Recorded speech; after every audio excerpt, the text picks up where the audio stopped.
to welcome back Valerie Oosterveld.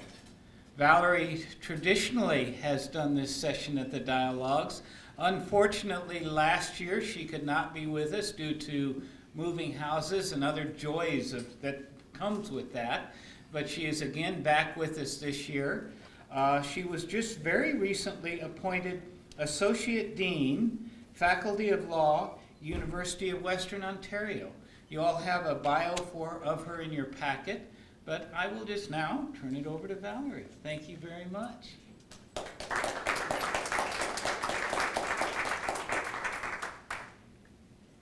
It's an honor to be with you here today to present the annual Year in Review of International Criminal Law. And just to set your minds at ease, there is a large time period set aside for this, an hour and a half. I'm not going to speak for an hour and a half, so you can relax on that. I aim to speak for about half that time, and then take any comments, questions, anything you want to debate me on, anything you think I left out after that time. Now, it is always kind of difficult, actually, to give this year in review, not only because I've been asked to review everything that happened in international criminal law over the last 12 months, but also because it comes at the end of the International Humanitarian Law Dialogs, and you've already heard from the experts. You've already heard from the prosecutors about what happened in their tribunals for the last year. This morning at breakfast, we heard a very, very good overview from David Sheffer of things that are going on behind the scenes at the Cambodia Tribunal. So I try not to repeat everything that others have said. I will repeat a little bit of it, but I'm going to pursue this year in review through two themes, and then I'm going to throw in, as a former diplomat, something that we call a basket clause, where I just throw everything else in because I didn't have a theme for it at the end, and then present you with some conclusions. But first, I'd like to begin, as some of the others have, in remembering our dear colleague Hans-Peter Kahl of the International Criminal Court, who passed away recently. When I served as a lawyer at Canada's Department of Foreign Affairs, I often traveled to New York and The Hague to participate in the negotiations on the International Criminal Court's elements of crimes, rules of procedure and evidence, and the later Assembly of States Parties. And Canada often worked with Hans-Peter and the German delegation to promote the goals of the like-minded group in ensuring an effective application of international criminal law and the quick setting up of the International Criminal Court when the time came. So Hans-Peter would often have these meetings of the like-minded group, and Canada was always willing to assist, and they were fantastic in galvanizing the like-minded group towards particular ends in the International Criminal Court, but he never ordered enough sandwiches. So there would be 100 people in the room, and he'd order 30 sandwiches. And this is during the lunchtime at the UN, and there was no other time to go and get anything to eat. So finally, as the junior member of the delegation, I was tasked with going to speak with Hans-Peter about ordering more sandwiches at the like-minded meetings. And, well, he put me in my place. So I said, we really think it would be a good idea if you ordered more food for the like-minded group meetings, more sandwiches in particular. And he said, in his particular way, what is more important, the actual implementation of criminal accountability for serious crimes or sandwiches? He always had a way of putting things into context, and we never complained about the sandwiches after that. So I'm going to begin into my two main themes of today. The first is advances and difficulties still faced in the prosecution of crimes of sexual and gender-based violence. And I realize that's been a theme running through this entire International Humanitarian Law Dialogue. Second, I'm going to examine the complexities of state cooperation or lack of cooperation, as well as other types of cooperation with the tribunals. So first, the Global Summit to End Sexual Violence and Conflict took place in London, England, from June the 10th to the 13th of this year. There were over 1,000 experts in attendance. There were representatives from the United Nations, civil society organizations, faith leaders, and young people. It was actually a very invigorating atmosphere in which to discuss a very somber topic. There are also representatives from over 120 countries. Some of you may have attended this. The special representative, the Secretary General on sexual violence and conflict, was a very key player in this, and you heard from her last night. It was co-hosted by the then UK Foreign Secretary William Hague and the UN High Commissioner for Refugees Special Envoy Angelina Jolie. And before I get into the special issues that I want to raise, I need to answer two burning questions I'm sure that are in your mind. First of all, yes, Brad Pitt was there. And secondly, they are both just as good looking in real life as they are in the movies. Back to the more somber topic. I had the privilege of participating in this global summit in two ways. First, as an expert, and secondly, chairing a panel in what was called the Fringe, but was actually the center, I believe, of the discussions. And that panel discussion was on the Special Court for Sierra Leone and its experiences, both negative and positive, in prosecuting crimes of sexual violence. I feel that the Global Summit, despite the criticisms that it's received, was important for international criminal law. I feel that it captured a moment in which sexual violence, now maybe not gender-based violence, which is the larger category in which sexual violence falls, but that sexual violence became much more centralized in the discussion of international criminal law. No, the summit did not end sexual violence and conflict, as the title suggested. That would have required a miracle, and as you well know, it's not something that can be achieved by having thousands of people in a conference room. It requires multi-layered, multi-sectoral, societal and cultural changes against discrimination. The goal of the summit was to come up with concrete, practical, and forward-looking solutions to send the message to every corner of the world that the era of impunity for war crime, sexual violence, was over. And I don't think that the summit necessarily met that goal either. But I do think the summit succeeded in some more modest ways that are important for international criminal law. First of all, it launched this international protocol on the documentation and investigation of sexual violence and conflict. It's online, and if you have any interest in investigation issues, I urge you to take a look at it, because it really does get to some of the deepest, hardest issues in investigating sexual violence and conflict. Now, at the same time, as this creates a baseline for good practices for those involved in investigating and documenting sexual violence, whether they are in international tribunals, domestic tribunals, or even non-governmental organizations documenting sexual violence. It also does not go far enough, according to many of those in international criminal tribunals who are expert in this area, in identifying deeper ways in which sexual violence can become an automatic part of investigations. Now, yes, the experiences of the Yugoslav Tribunal, the Rwanda Tribunal, the Special Court for Sierra Leone, the Cambodia Tribunal, and the ICC were incorporated into this. But what was very interesting at the Global Summit is that there were many critiques of what was left out. So while it's very positive, we have this protocol, what I think is very important is continue to push for what was promised at the summit, which is a second edition, a third edition, to keep this a living document of categorizing the lessons learned, positive and negative, in terms of investigating sexual violence. The second development I wanted to point to from the Global Summit is the launch of a UN guidance note on reparations for conflict-related sexual violence. And any of you who are interested in reparations issues, I urge you to take a look at this document, which is also online. It's a very, very good summary of reparations for conflict-related sexual violence that have occurred around the world, and where they've been successful and where they have not, and what UN negotiators and other negotiators, especially with respect to peace treaties, need to know when negotiating reparations issues into peace treaties or into truth and reconciliation commissions. Third, quite a of attention was paid at the Global Summit as to how outside expert assistance can help states and international organizations more quickly investigate crimes to secure evidence of sexual violence. This is often referred to in diplomatic speak as surge capacity.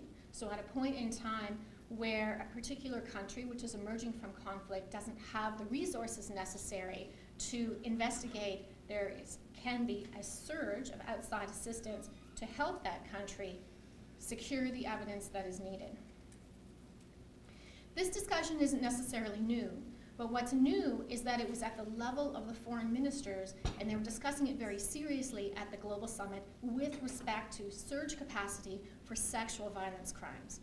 So while there has been discussion of surge capacity around since at least 2004 in the UN Security Council and the UN General Assembly, then later in the International Criminal Court Assembly of States Parties, and then more recently through the UN Secretary General's reports, what is new is the commitment that was made by foreign ministers to supporting things like justice rapid response and a very special agreement that Justice Rapid Response has made with UN Women to create a sub-roster of over 100 experts who are individuals who are interpreters, forensic doctors, psychosocial trauma counselors, witness protection specialists, investigators, and lawyers, all on this roster, and they can be deployed in very short notice, usually 10 days to 3 weeks' time. So together, Justice Rapid Response and UN Women have actually deployed to many of the international commissions of inquiry for Cote d'Ivoire, Libya, Syria, North Korea, and the Central African Republic, as well as to national jurisdictions. So this model created by UN Women and Justice Rapid Response shows promise and shows support from states, and I think it's something that's very important in what the late Professor Rhonda Copeland used to call surfacing of sexual violence and gender issues within international investigations. The final point I would like to make about the Global Summit is that it connected people who never necessarily had met each other before, but are working on similar issues around the world. And I think we shouldn't underestimate the importance of having brought them together. It wasn't just a talk fest. It was something where individuals connected so that they could create new programming in places like the Democratic Republic of the Congo on the ground. As well, it also helped to launch other sorts of less direct on the ground outcomes. So for example, the UN Women has expressed support for an idea that I put forward as a result of our really good panel to document the lessons learned in the Special Court for Sierra Leone on sexual violence crimes, both positive and negative, not only from a prosecution perspective, but also from the defense perspective, registry perspective, victim witness perspective, and judicial perspective. So that project is now going forward. Still on the same theme of sexual and gender-based violence, I'd like to mention some other developments of this past year. You heard yesterday Prosecutor Jallo of the Rwanda Tribunal mention the release of this particular manual, which is the Best Practices Manual for the Investigation and Prosecution of Sexual Violence Crimes in Post-Conflict Regions, and it shows the best practices and lessons learned from the International Criminal Tribunal for Rwanda. And I think that was very important because this helped inform much of the discussion at the summit on investigations. A side note is that the Yugoslav War Crimes Tribunal will release its study, which is different in scope and size, later this year, but it does capture all the lessons learned, negative and positive, on investigating sexual and gender-based violence crimes. But I'd really like to focus on the ICC Office of the Prosecutor's release in June of its policy paper on sexual and gender-based crimes. And you heard Fatou Bensouda mention this yesterday, but I want to look at it a little bit more closely. If you haven't read it and you have an interest in sexual violence, please go online and just Google policy paper, ICC policy paper on sexual and gender-based crimes, and it will come up. And I urge you to read it because it is the most comprehensive policy ever issued in international criminal law on how to investigate sexual and gender-based crimes. The ICC prosecutor's policy paper also helped to address an issue that few people know about, and few people, it's an issue that has flown under the radar, so to speak, and that is how to interpret the definition of the term gender in the Rome Statute of the International Criminal Court. Now, it may be that I think of this all the time, and nobody else does, because I was the one that negotiated that particular definition, and it's not the most lovely definition ever. I'll tell you what it says. It says, for the purposes of this statute, the Rome Statute, it is understood that the term gender refers to the two sexes, male and female, within the context of society. The term gender does not indicate any meaning different from the above. This is very much diplomatic speak. It was the outcome of something that diplomats call constructive ambiguity, which is a term that captures the fact that we use ambiguous enough language to resolve what in this case was a debate between polar opposite positions, that the term gender should be in the statute and that it should have a wide understanding of socially constructed norms of maleness and femaleness, versus the push by the Holy See and conservative Arab states that the term gender should not be in the statute, and that if it was, it only mean biological male and female. So you can see the very ambiguous words that were chosen, and in essence, there was no decision either way, although I must put on record that those of us who were supporting the inclusion of the term were more in terms of numbers, but it basically pushed the interpretation of gender off to two sets of people in the International Criminal Court, which of course diplomats often like to do, is just push the decision off to other people for later times, the prosecutor of the ICC and the judges of the ICC. And for quite some time, there was debate as to what does this mean and how to interpret it, because the prosecutor had never pronounced on it and the judges had never pronounced on it. And so there were critiques written in international law reviews. There were interpretations put forward in the Human Rights Commission and in other places by the Holy See, again, polar opposite points of view. And the beauty of the policy paper of the prosecutors, it resolves this. It resolves this debate. And it resolves it in a way that makes sense for the tribunal, makes sense in international human rights law. And I'll tell you how it does this. The Office of the Prosecutor directed her investigators, lawyers, and other staff to not simply determine whether sexual violence had taken place in a conflict, although that is important, but to look at the deeper issues, the underlying differences, inequalities that exist in the given society that's being investigated between men, women, and girls and boys, the power dynamics, the assumptions and the stereotypes that come out of those inequalities, and how those informed the way in which crimes unfolded. Because if one understands the gender dimensions of a society, that can explain why certain people were targeted and how they were targeted for genocide, for crimes against humanity, or war crimes. In other words, the way in which the prosecutor has put forward this policy, it will help explain the context behind the crimes. And this is a much wider reading of gender, a much wider understanding of gender than has existed so far in international criminal law, but it's one that makes sense for proper investigations. Still on the ICC issued its trial judgment, as you heard yesterday, in the case of prosecutor and Germain Katanga. That happened in March. The charges against him arose with respect to an attack on a particular village in the Ituri district of the Democratic Republic of the Congo in 2003.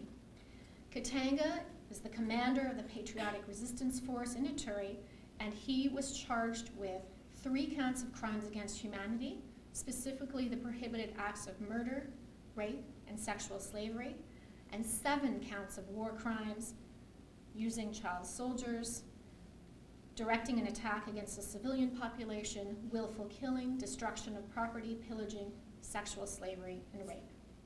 Now, he was found guilty by the trial chamber as an accessory to the crime against humanity of murder, and the war crimes of murder, attacking civilian populations, destruction of property, and pillaging. And what was left out here were the sexual violence crimes, rape and sexual slavery. So the trial chamber found that Katanga was the intermediary of choice between the weapons and ammunition suppliers and those who physically committed the crimes in the village, using those munitions. He contributed to reinforcing the strike capacity of the militia who carried out the crimes in the village, and his involvement allowed the militia to access weapons and other logistics, for example, using an airport, that it did not possess itself. So his involvement helped to raise the severity of the attack that could take place by the militia. He was sentenced to 12 years of imprisonment with credit for time spent in ICC custody since late 2007, so he has about 5.5 years left on his sentence. He was acquitted, though, as I mentioned, of the charges related to rape and sexual slavery and the use of child soldiers. The trial chamber accepted that these crimes took place. They did happen. The militia did commit sexual violence and take sexual slaves in the attack on the village, but not that Katanga was responsible as an accessory.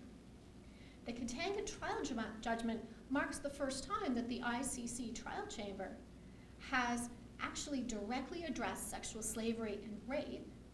It indirectly addressed them in its previous case. But this acquittal demonstrates weaknesses in the ICC. In this case, the trial chamber viewed the sexual violence aspect of the attack on the village in a different light than the other types of attacks.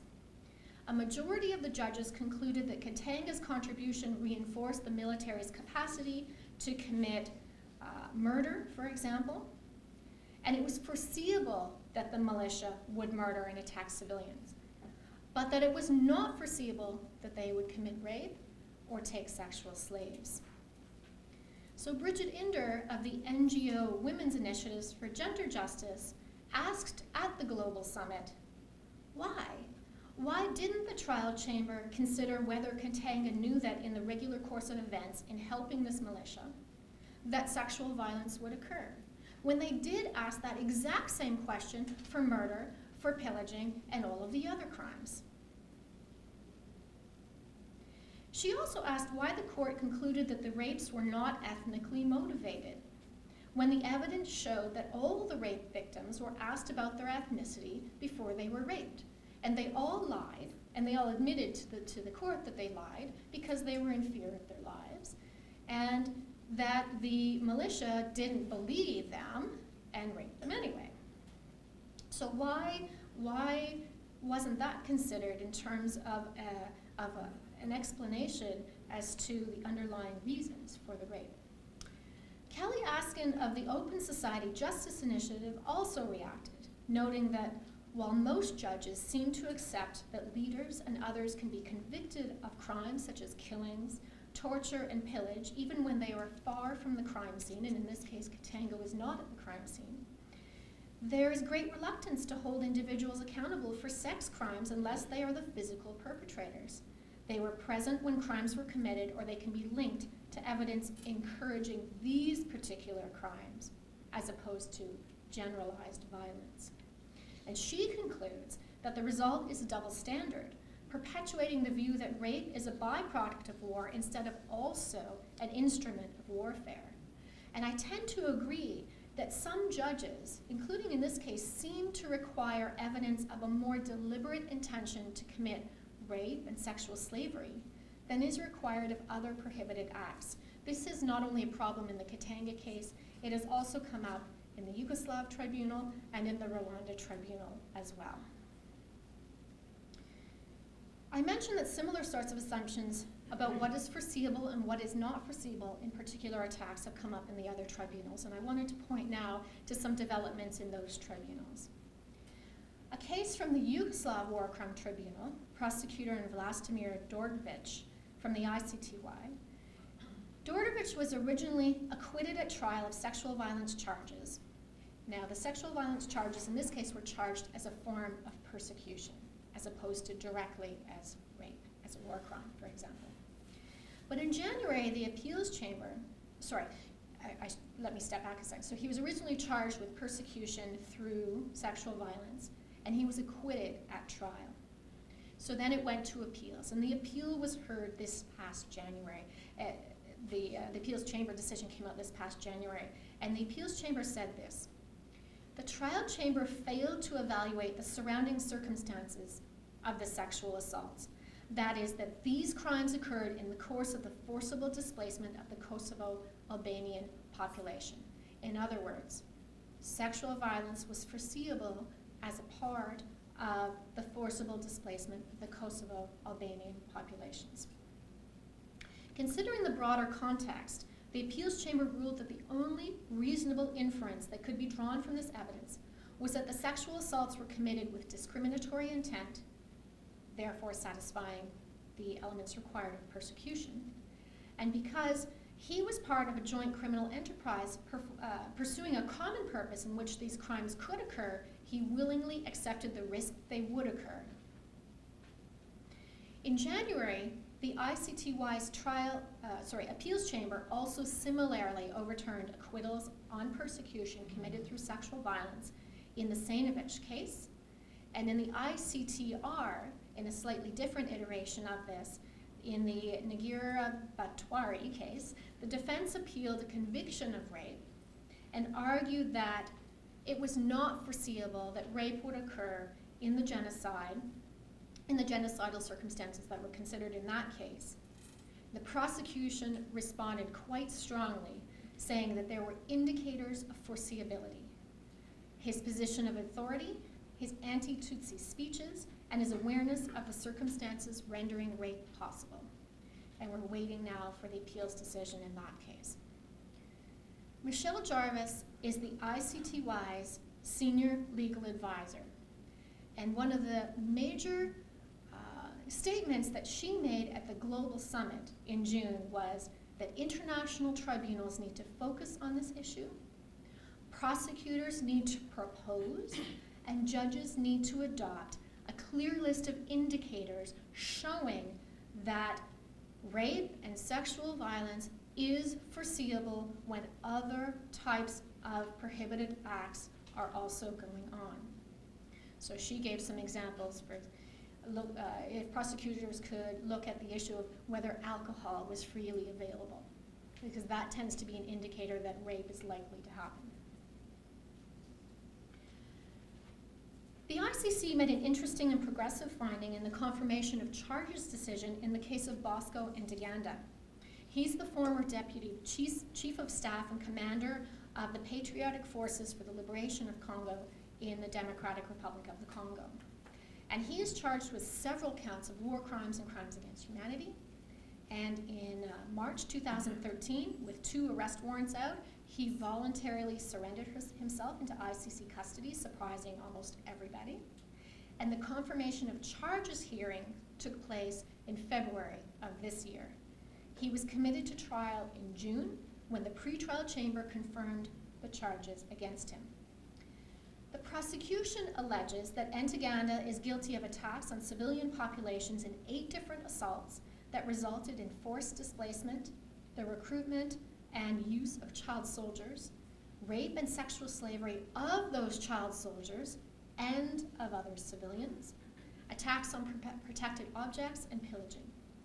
And I just want to focus in there on the crime, the charge of sexual violence against child soldiers by members of their own group. This is the first time that this has been looked at through the Rome Statute, and it's something to consider, because the defense said, so the defense position is this: if they're child soldiers, they're not protected against sexual violence, especially sexual violence by their own soldiers, by their own side. And the pretrial chamber ruled on this, saying that at the time that the child soldiers were being subjected to sexual violence, they logically could not also be soldiering. So at that time, they were not taking an active part in hostilities, and therefore those child soldiers those children are subject to certain international humanitarian law protections against sexual violence. So we will see how this unfolds in the trial. In that case, the defense applied for leave to appeal the confirmation of charges decision, and that leave was denied last month. So I want to mention two final developments on sexual and gender-based violence. As you well know now, because David Sheffer mentioned it, and also the prosecutor from the Cambodia Tribunal mentioned it, the Cambodia Tribunal delivered its judgment in what is known as Case 2.1 against high-ranking officials of the Khmer Rouge, and that was earlier this month. I'm going to discuss the main findings a little bit later, but I want to point out that the trial chamber in that case accepted that evidence of forced marriage, where men and women who did not necessarily know each other were paired off and married by officials of the Khmer Rouge and were expected to procreate, was Khmer Rouge policy. This finding will likely bolster the forthcoming arguments in Case 2.2, which both the prosecutor and David mentioned yesterday and today. And that's because Case 2.2 has charges of forced marriage and rape in it, and should also assist in case number 4, which also focuses on forced marriage and rape. The final development I want to mention under the heading of sexual and gender-based violence is that domestic cases involving charges of sexual violence as international crimes are ongoing in certain domestic systems. In the Democratic Republic of the Congo, for example, last week in South Kivu province, a woman who was gang raped 4 times and burned in her house told a military court that she saw a lieutenant colonel give the orders for this to happen. The UN has indicated that it views this particular case as a test case for the Congolese military, which has often failed to convict high-ranking soldiers accused of sexual violence. Again, likely because of the assumption that a different level of evidence is needed to demonstrate the foreseeability link between the accused and the rape happening on the ground. This particular type of case doesn't change the problem, however, that a number of those convicted in the Democratic Republic of the Congo ultimately escape prison. So even if there's success at the trial, in which to date there hasn't been a great deal of success in convicting individuals, militia members, soldiers, for rape, when there is success, often, unfortunately, they escape from prison. So I'd like to turn now to my second theme, which is state and other cooperation.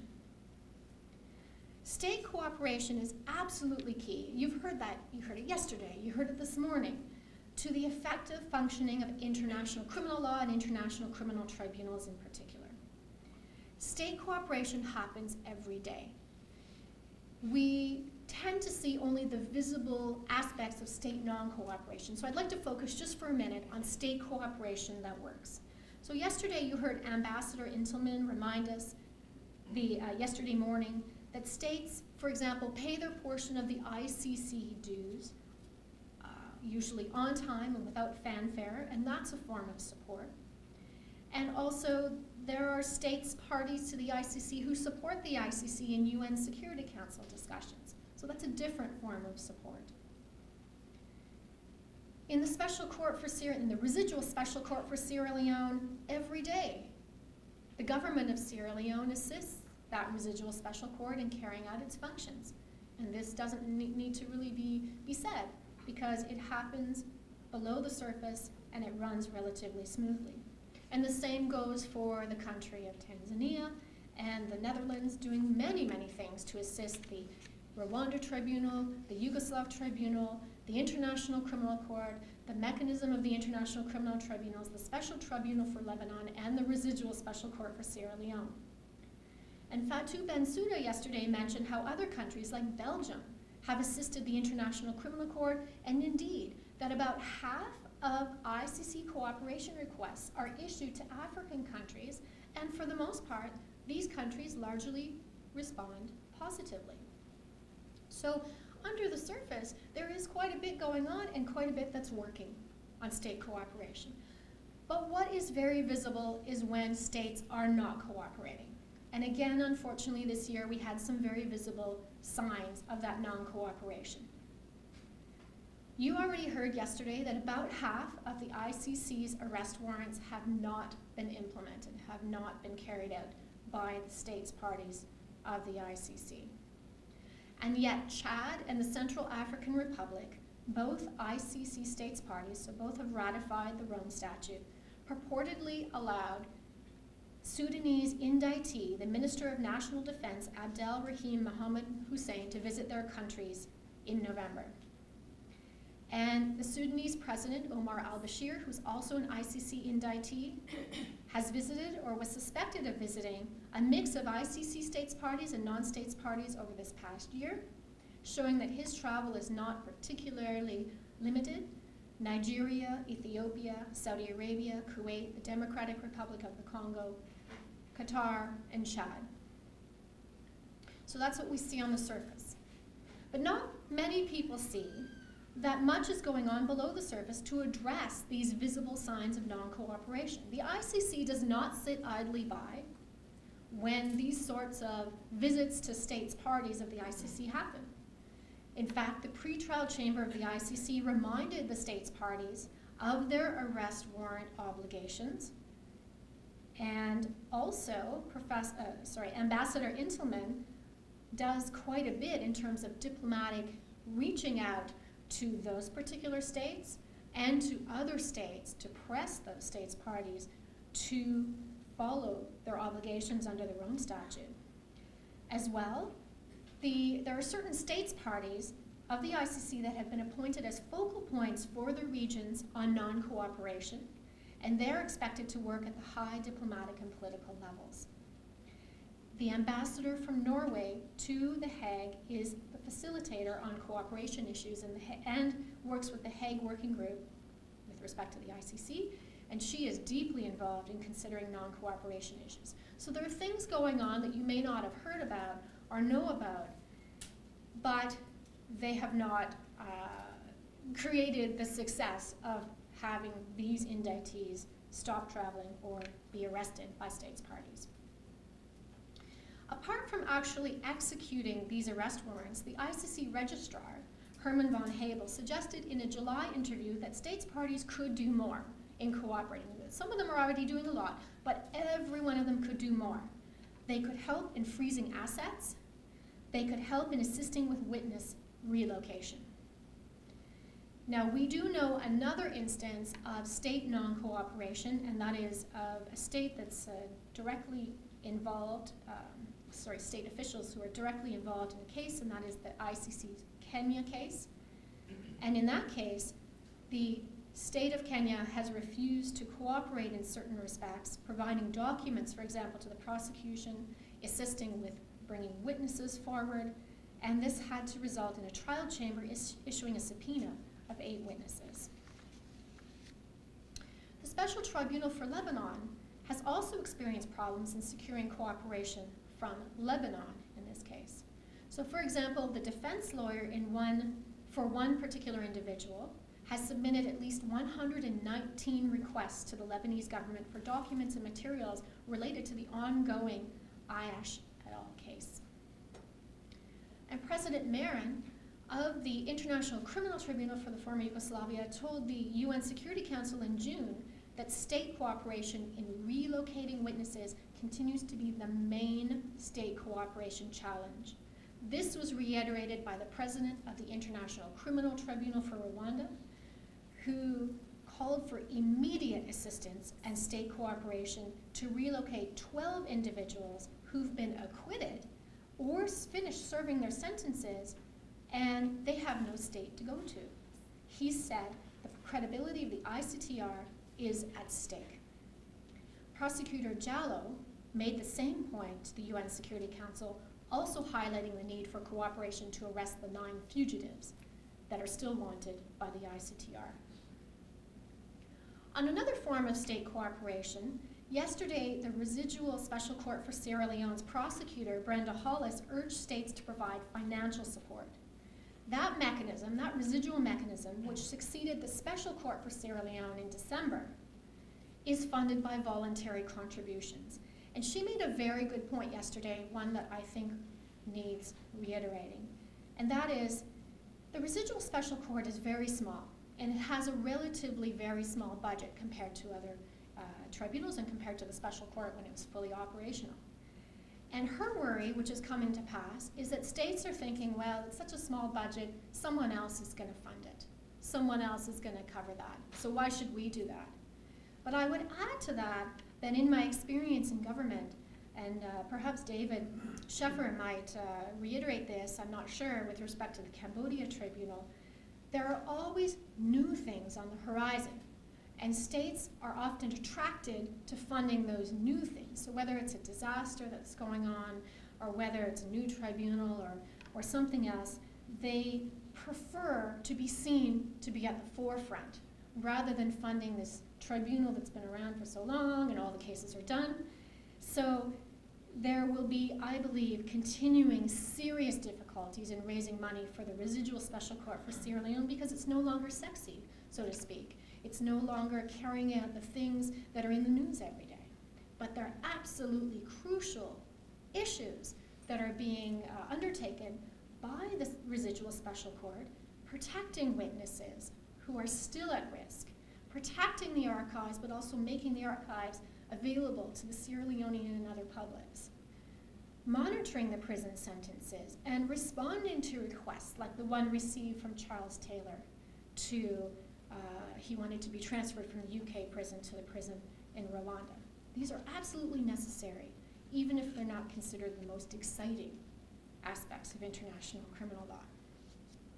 And you heard from David today that the Cambodia Tribunal faces similar funding challenges as a voluntarily funded court, in that it had to seek this subvention so that it had that backup blanket of $15.5 million for this fiscal year. Turning now to the Special Tribunal for Lebanon, and still on the theme of cooperation, there have been some really interesting developments lately, unfortunately, with respect to contempt of court. So there were cases at the Special Tribunal that arose out of the alleged publication of the names of several witnesses, therefore potentially putting those witnesses at risk for retaliation. And contempt cases were brought in the Special Tribunal not only against individuals, but also against corporations, in this case media corporations that were involved, allegedly involved in the publication of these witness names. In January of this year, the contempt judge held that the publication of witness names threatened the public's confidence in the tribunal's ability to protect the confidentiality and therefore the safety of witnesses. And further, that the accused were aware of the risks in publishing the information and failed to remove the information pursuant to a court order. So they flouted a court order is what the charge is. The tribunal statute doesn't actually include a special provision allowing for contempt of court cases. So the contempt judge had to find that while there's nothing in the statute on this, there must be inherent jurisdiction to protect the integrity of the judicial process and ensure the proper administration of justice. And he also reasoned that while the tribunal's main focus is individual criminal responsibility, because the Lebanese tribunal, like the other international criminal tribunals, can only try natural people for the crimes. In this case, it was fair to charge a corporation because the corporations were involved in interfering with the justice and the work of the tribunal, and they need to be held accountable. So not surprisingly, in the first contempt case, the defense argued that it's not allowed under the tribunal statute, and also that the corporate charges need to be struck out. Using ICTY and Cambodia Tribunal jurisprudence, the prosecution demonstrated that other international tribunals that do not have this listed in their statutes have found that they have the inherent power to hold persons in contempt, and that it doesn't matter that it's not codified. Further, the prosecution submitted that it's not enough just to hold natural people in contempt, regular people in contempt, because in this case, it's more effective to charge both the individuals involved and the corporations that disseminated the information. So a newly appointed contempt judge ruled in July, so recently, that the Special Tribunal for Lebanon does not have jurisdiction over legal persons, in other words, over the corporations. He concluded that the rule in the Rules of Procedure and Evidence does not explicitly contemplate the possibility of holding legal persons liable. So in other words, it doesn't explicitly say that corporations can be held liable. And since any ambiguity needs to be resolved in favor of the accused, to resolve it in favor of the accused in this case would be to read the rule narrowly, to only include natural people. Now I can tell you that, of course, this is being appealed. So the amicus prosecutor filed an interlocutory appeal requesting that the appeals panel find that the Special Tribunal for Lebanon does have jurisdiction over corporations. So this is something we need to keep our eye on to see how it plays out in the end. There are signs of increasing state and international cooperation in certain areas. So I've told you all sorts of kind of negative stories about contempt of court and lack of cooperation of states in arresting individuals, but there are signs of increasing state and international cooperation, at least in certain areas that are not the hardest areas. In April, the International Criminal Court in Belgium signed an agreement on the interim release of prisoners. In June, the ICC's prosecutor and the World Bank's anti-corruption unit, I find this very interesting, which investigates allegations of fraud and corruption in World Bank financed projects, entered into a memorandum of understanding for cooperation in areas of mutual interest. And this month, the ICC concluded a framework cooperation agreement with the Common Market of the South, which is referred to as Mercosur.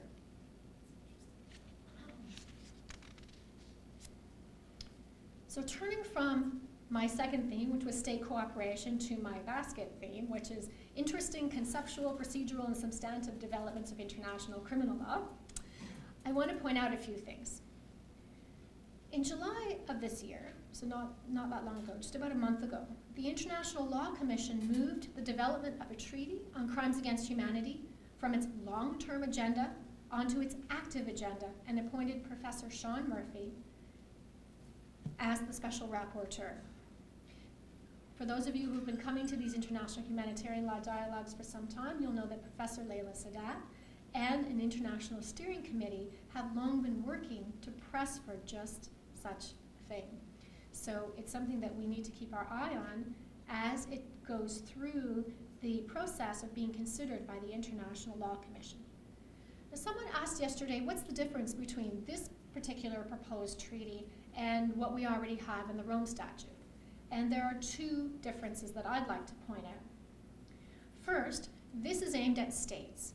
States who sign on to the Crimes Against Humanity Treaty, once it's created, are meant to enact domestic legislation regarding crimes against humanity and meant to enable themselves to more effectively prosecute all perpetrators, even in situations that don't meet the gravity threshold of the Rome Statute.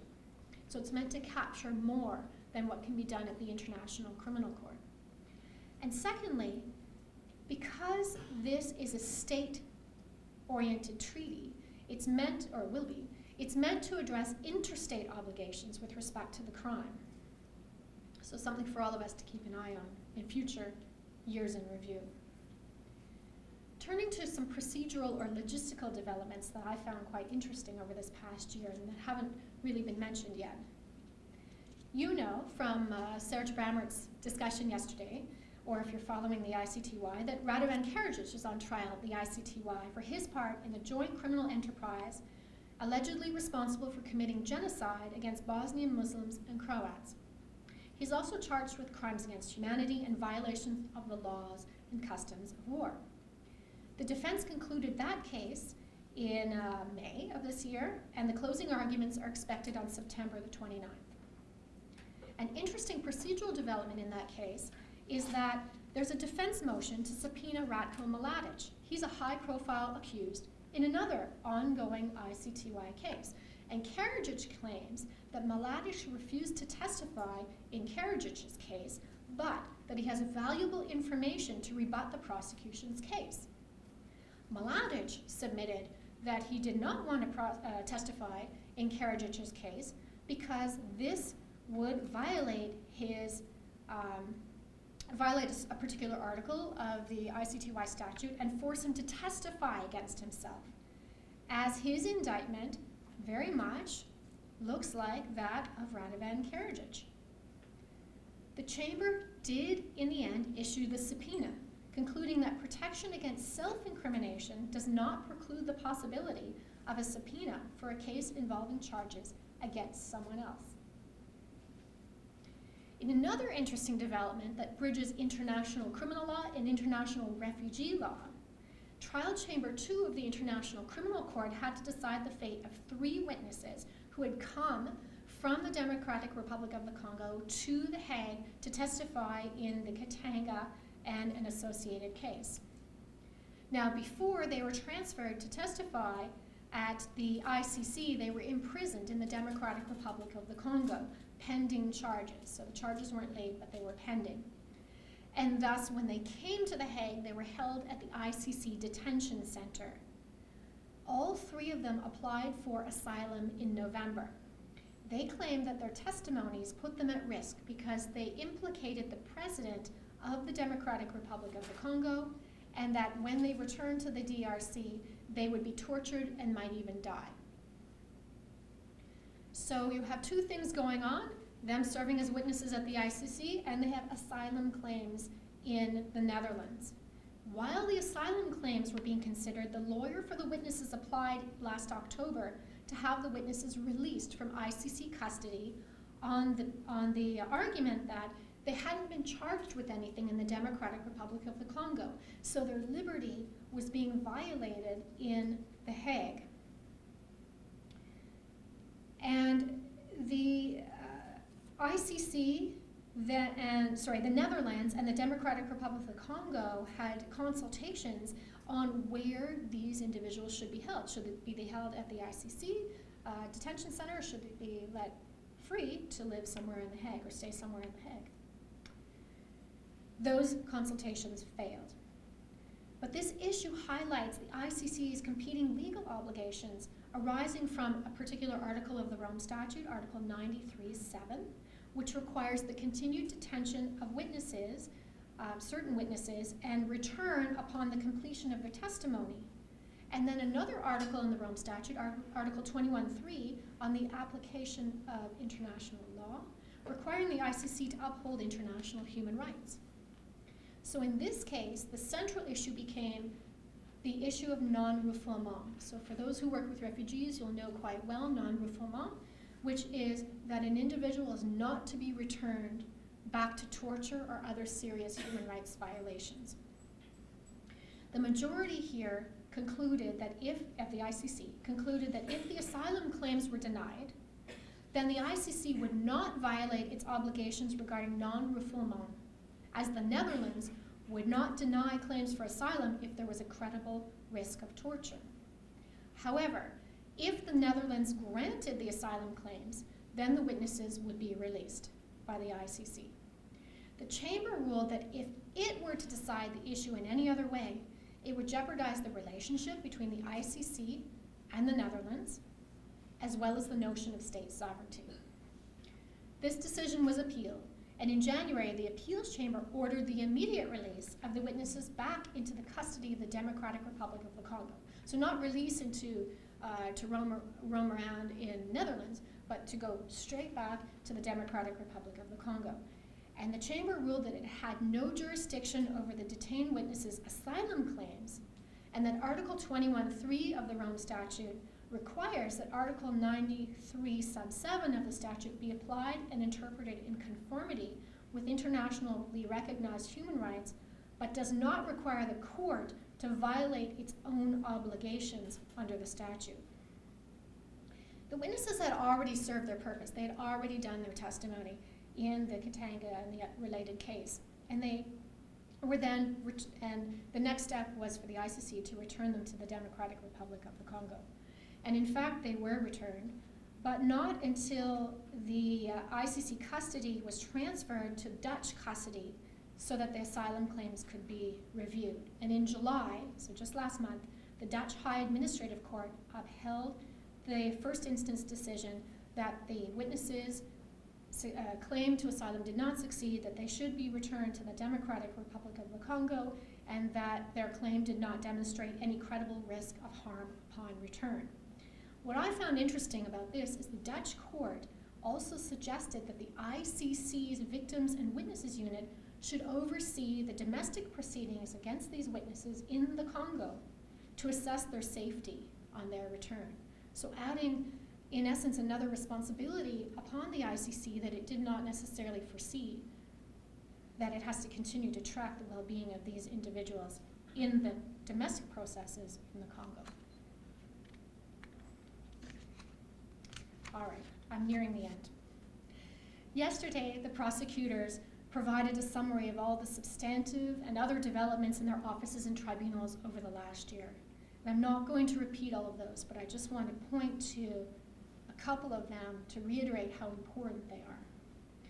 So you've heard already about the trial judgment in case number 2.1 at the Cambodia Tribunal involving the top 2 surviving leaders of the Khmer Rouge.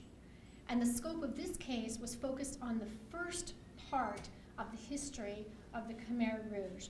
That is the evacuation of Phnom Penh, the movement of the population to the countryside, and certain executions. And in a unanimous judgment, the accused were found guilty of crimes against humanity, murder, extermination, persecution, and other inhumane acts, enforced disappearances, and attack against human dignity. And the trial chamber accepted that a joint criminal enterprise existed and had the common purpose of implementing a rapid socialist revolution known as the Great Leap Forward. And at the Special Court for Sierra Leone, of course, in September, the appeals chamber issued its judgment in the Charles Taylor case, and then the court closed down. And as was already mentioned, one of the important aspects of that case is that it rebutted the specific direction requirement that had been earlier set out in the ICTY's Perisic case, saying, and the Taylor appeals judgment said that that case law, it did not follow that case law, and instead it followed previous ICTY case law where there was no specific direction requirement for aiding and abetting.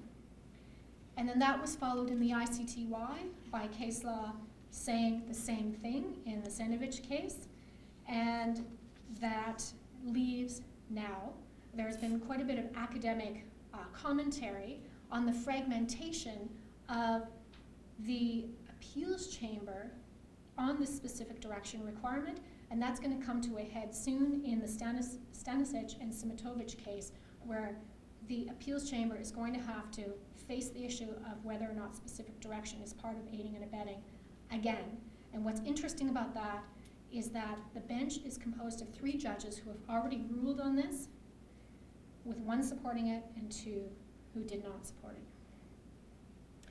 And in February of this year, just to bring the specific direction story to an end, in some respects, the Perisic case was attempted to be reviewed by the Office of the Prosecutor, and the ICTY appeals chamber denied the motion on the grounds that the statute of the tribunal did not grant it the power to reconsider a final judgment in a particular case, even in light of another case. Okay, so I've taken you on a whirlwind tour of international criminal law over the past year, leaving many, many things out. What conclusions have I drawn?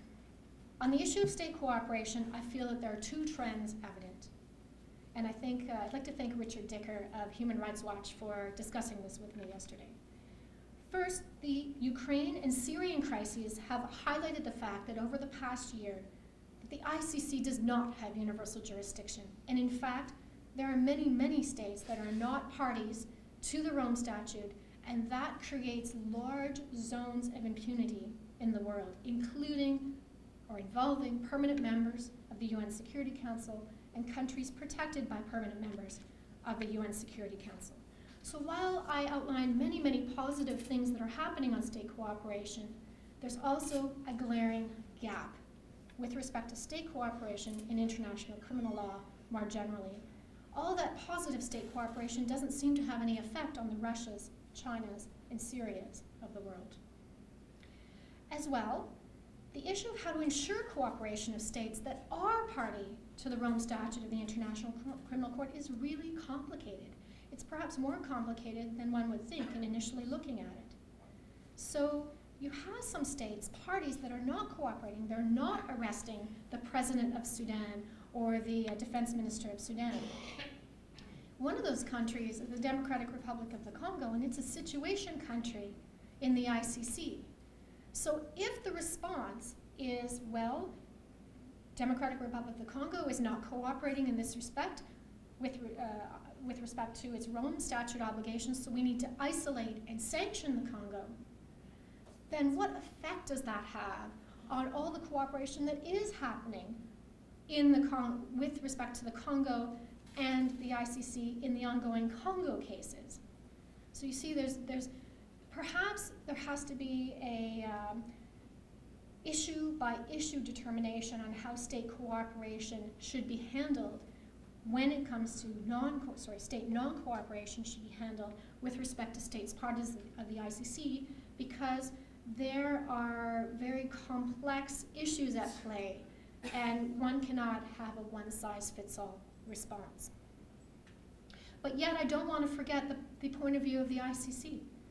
We can't forget that ICC investigations are carried out at substantial cost, under difficult circumstances, that there are great sacrifices by victims, by witnesses, by staff of the court, and that failing to arrest individuals, in essence, emboldens them and also potential other perpetrators, and fuels the perception that they can remain beyond the reach of the court and the law. So this brings me to my final points. The outputs of international criminal tribunals and the residual mechanisms illustrate that international criminal law development is certainly past its infancy. It's entering a more mature stage. And there are missteps, yes. Negative sexual violence jurisprudence that I mentioned before, or the mess created by the ICTY appeals chamber in the Perisic case on aiding and abetting. But there have also been deepenings of the understanding in international criminal law. In the case of the ICC's Office of the Prosecutor's policy paper on sexual and gender-based violence and certain case law, tribunals have come closer than they ever have before to an understanding of how gender is much more than just women, how socially constructed norms of discrimination inform and drive genocide, crimes against humanity, and war crimes. And this, I believe, shows legal maturity. Thank you.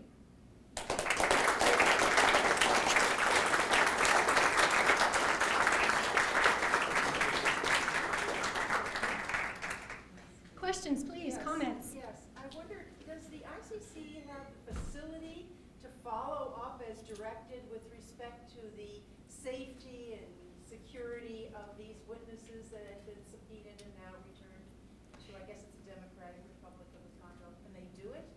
In theory it can, but I hope you don't mind, James, if I ask you for your thoughts on this direction from the Dutch court that the ICC's, I realize it's not in the Office of the Prosecutor, but the Victims and Witnesses Unit needs to follow up in the Democratic Republic of Congo on cases that are not related necessarily to the ICC. Does the ICC have capacity? I would say that they did. The Victim and Witness Unit would have capacity to do that because they have to follow up with witnesses long after trials are over.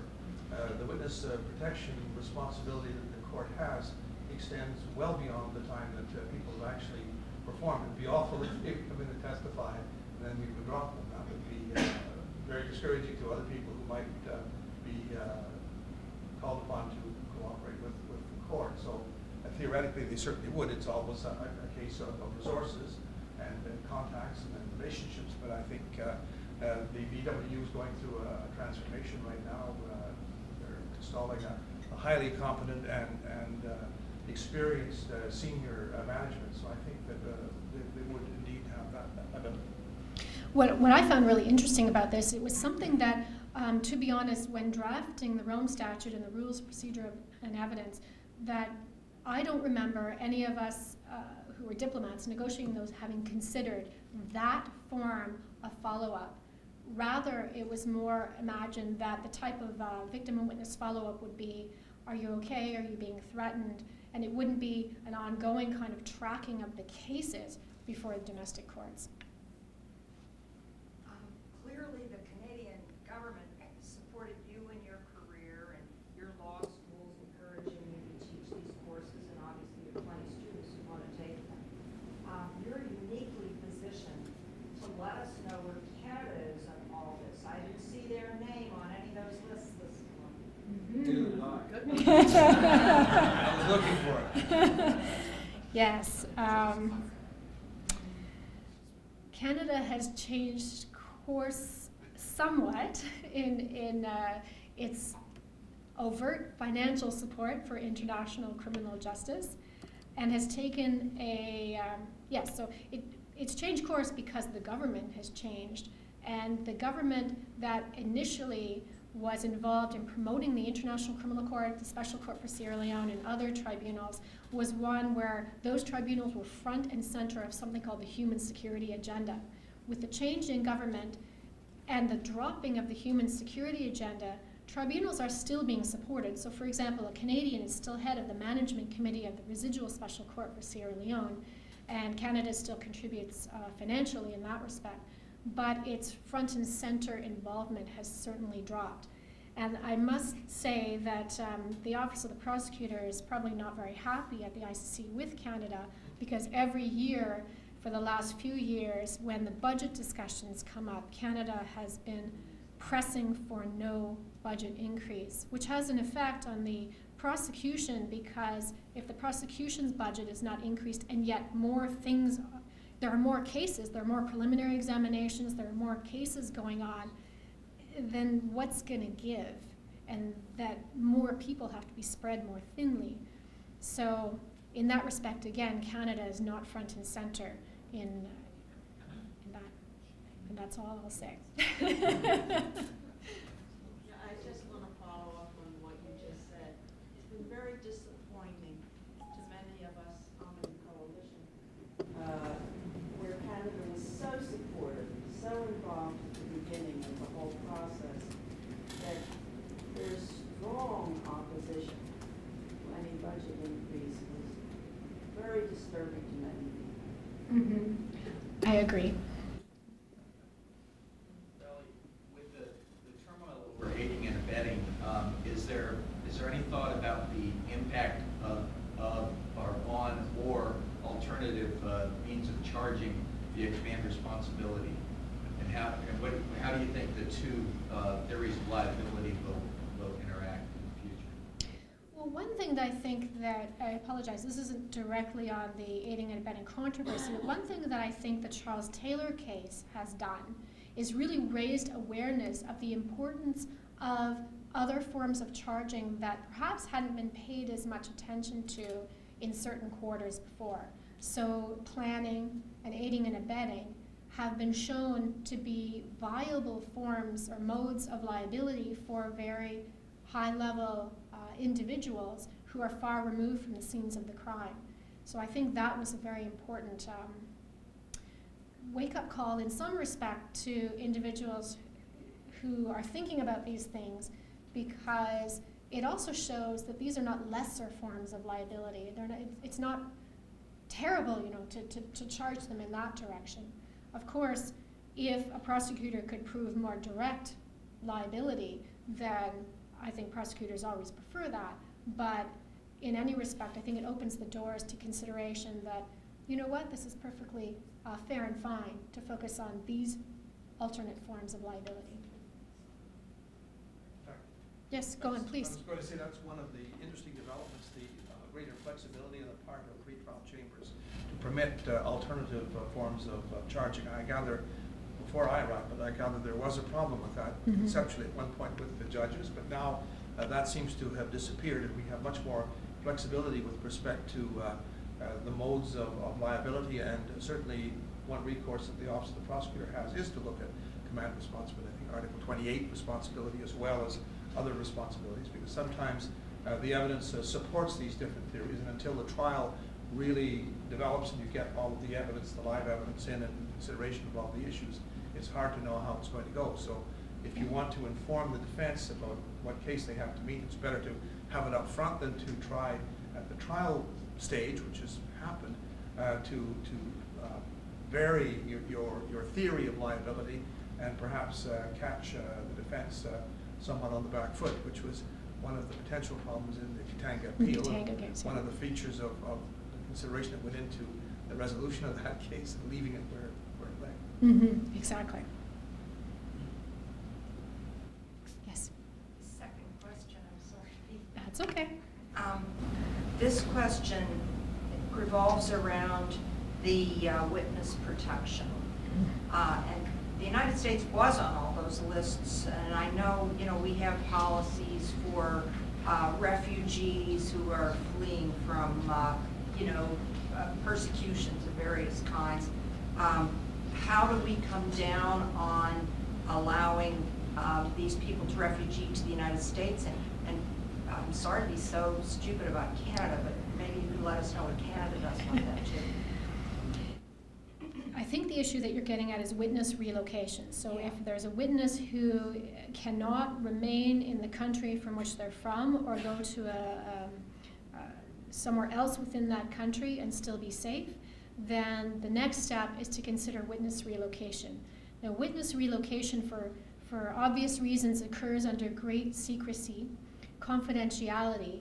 So I know that witness relocation has happened and that there are states that, including the two that you mentioned, that have assisted different tribunals in protecting certain individuals.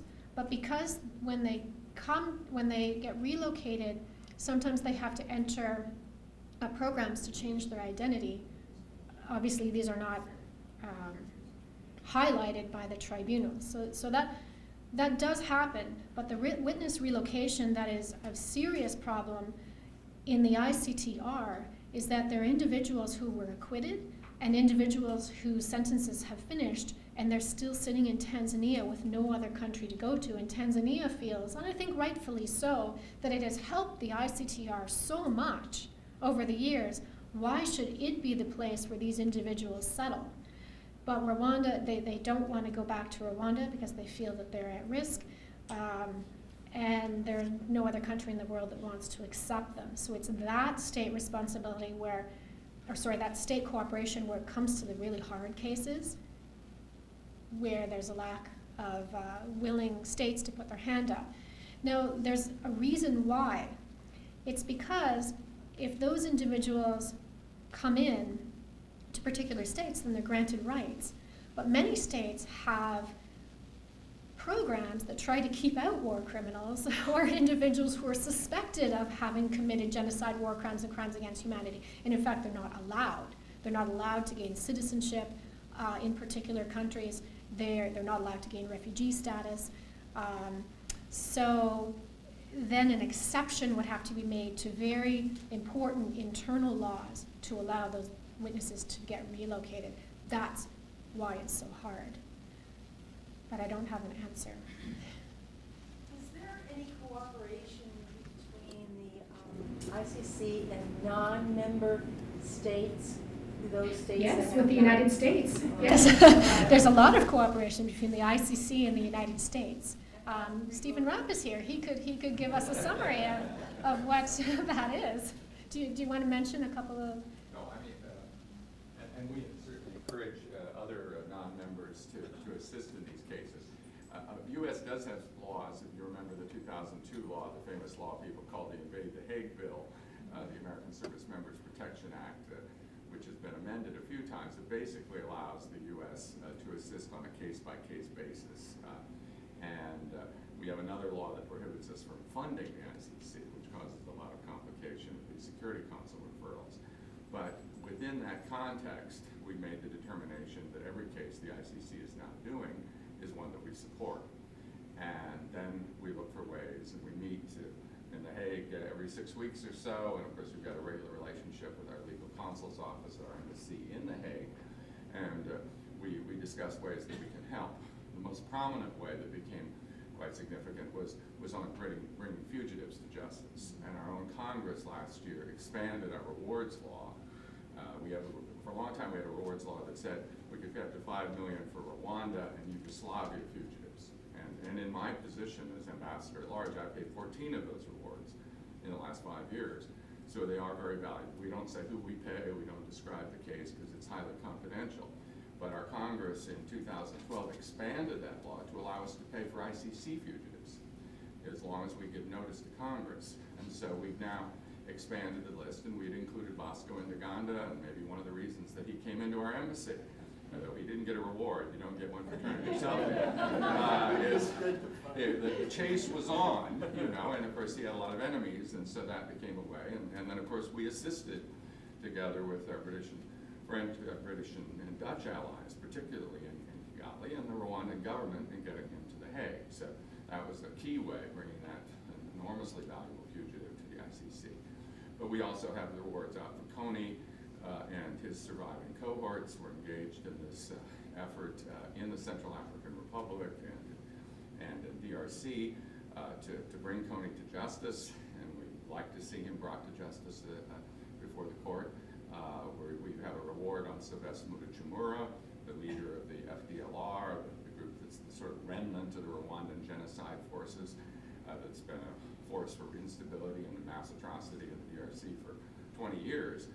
He's a key subject, and we're working very hard to bring him to The Hague. So that's one of the ways that we can help. Another is in the witness protection area. We don't talk about that very loudly, but there could be ways that we could assist in relocating certain witnesses or families under our refugee program, which allows people that are being harassed because of their political views, and part of that could be what they're willing to testify to come to the U.S. So that's an example. Potentially also we could share information with the court, though there are questions about whether we've got the protections to ensure that sort of confidential information isn't shared. So that's not something we can talk about yet, but it's possible. And finally, we could help in kind. We could send investigators, people to dig mass graves. We could look at DNA evidence. We could do other things. So we look at each of these things, but every time we do, we have to get a determination whether this is legal under our law, and we can then assist. There's a possibility with legislation that's currently in Congress that perhaps funding could be allowed with notice to Congress, but that's still pending. But obviously we want to see these cases come to justice when there's no other place, when it can't be done at the national level, and the ICC is the appropriate forum. What about our membership? Well, we talked yesterday, if you were listening to Bill and others about human rights treaties and the difficulty in the U.S. Senate of getting anything ratified. We haven't ratified the Rights of the Child Convention. We're alone with Somalia on that and not ratifying it. But we did ratify the additional protocol to the rights of the child. We didn't have that convention, and you get the political arguments, this is going to prevent you from disciplining your children, et cetera, so Congress proposes it.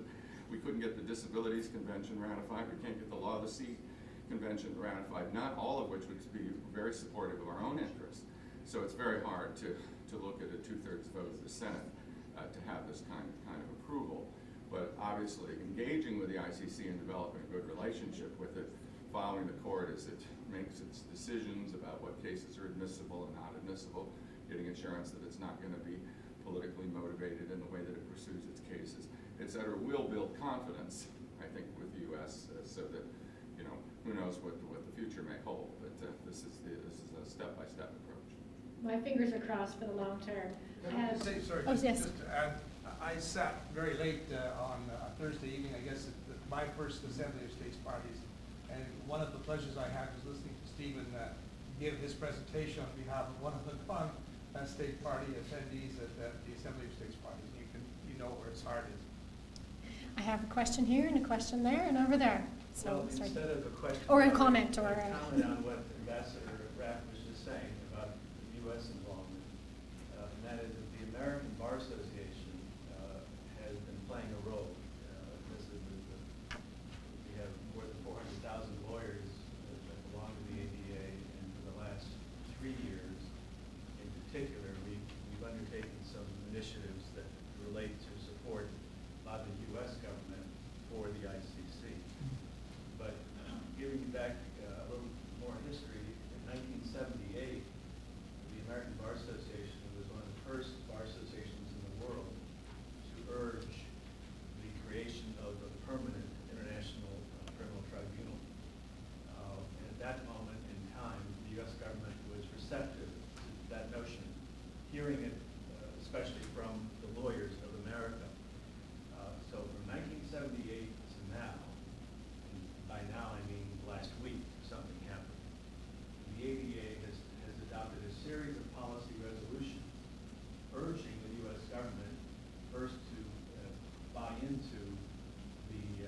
negotiation in Rome of the Rome Statute. The ABA sent a delegation. Its president led the delegation, and the ABA contributed to the definitions and to the drafting of the Rome Statute. Since 1978 to 1998, when the delegation went to Rome, and since 1998 to now, the ABA has adopted half a dozen or more, 8 or 10 policy positions, all of which have in common urging our government to do the right thing with respect to international criminal justice. What happened last week, or 10 days now, is that the House of Delegates of the American Bar Association heard a presentation of a new policy position having to do with crimes against humanity. The resolution, very simply stated, is that the ADA urges the Congress of the United States to adopt national legislation dealing with crimes against humanity. The second part of that resolution reads that the ADA urges the administration of the United States, the government, to embark on a negotiation, active negotiation and adoption of an international treaty dealing with crimes against humanity. A treaty which would address issues such as extradition, evidence, cooperation, investigation techniques, and so forth. So the question is, why is the ABA at this moment focusing on crimes against humanity? The reason is that in the U.S., there is no federal legislation on crimes against humanity, with a couple of exceptions.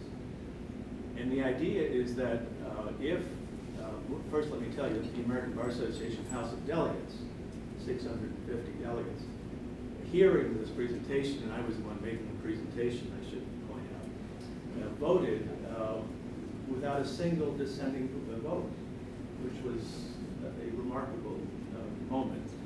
So now the ABA has policy which we will now use to urge our government in various ways, advocacy and in other ways. So I just wanted to add to what Ambassador Rapp was saying about what he is doing and what the U.S. government is doing to support the ICC in manners consistent with legislation that was adopted. You mentioned the current government in Canada. We had a government in the United States for 8 years that we're glad passed that at the time in our own country. But just to let you know that the lawyers of America, through the American Bar Association, have been added since 1978, and we're going to continue being added for the duration. So Ambassador Rapp, you are on notice that you will be talking to the ABA. Hans Karel. Thank you very much.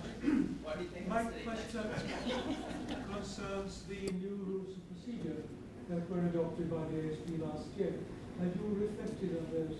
I'm extremely concerned, in particular, the rule quarter, which basically allows someone, because of his position in society, not to be present during the trial.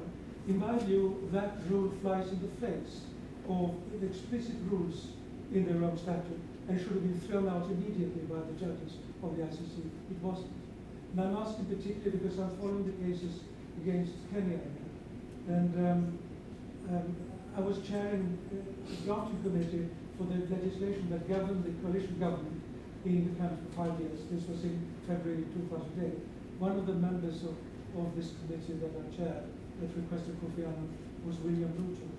So my heart sank when he was about to be indicted.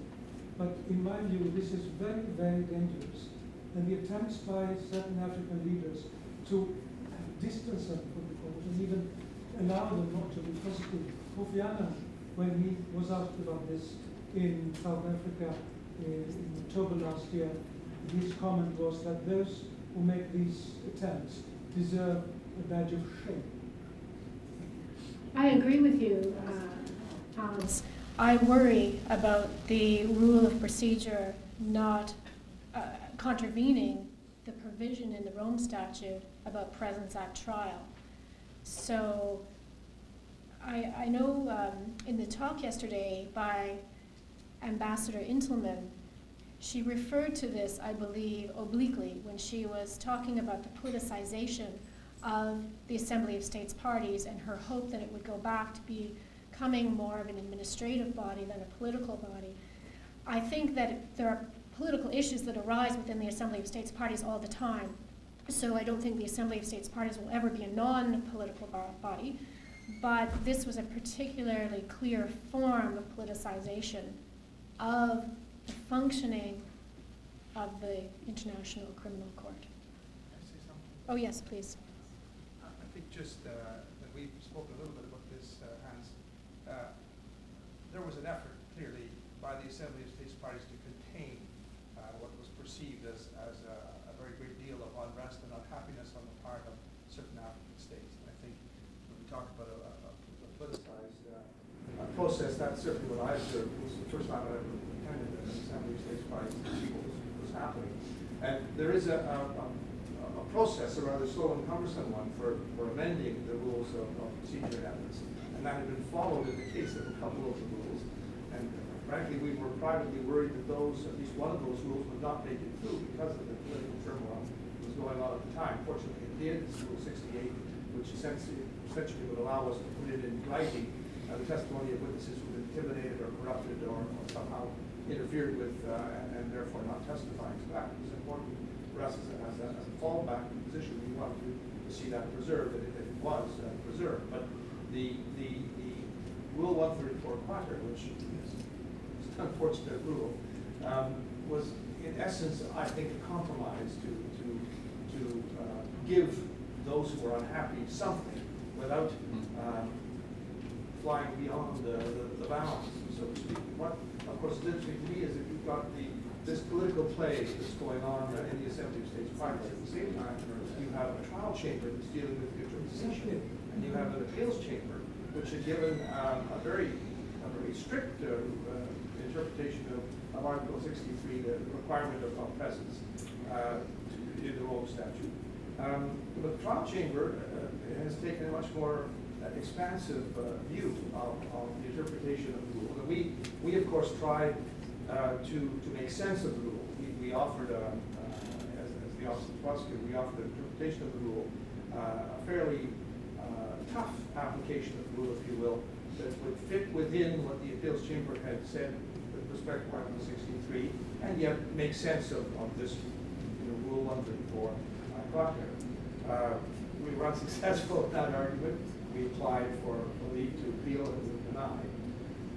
In practice, the trials have unfolded, and certainly in the case of William Ruto, he has come from time to time, and there's always a great stir around the court, and I know the Kenyan ambassador tears her hair when this sort of thing happens, but he does come from time to time, and the chamber has applied the rule in the way it has, and in a sense we've sort of settled into a way of doing things, which I suppose is normal.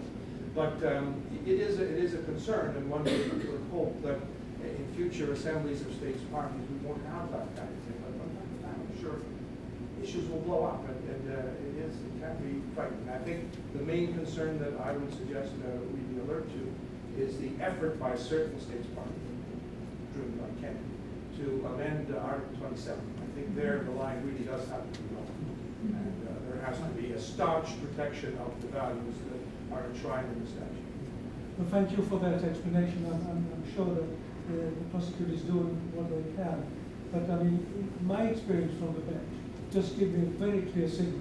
If you indict a person at that level for such great crimes, by definition, you put this person in detention on remand.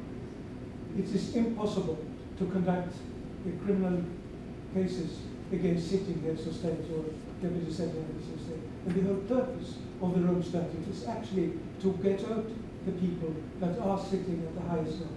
If they are suspected, then they have to be treated consequently. Now, both ICC and Kenya are in impossible situations, and I fear the worst for the outcome of this process.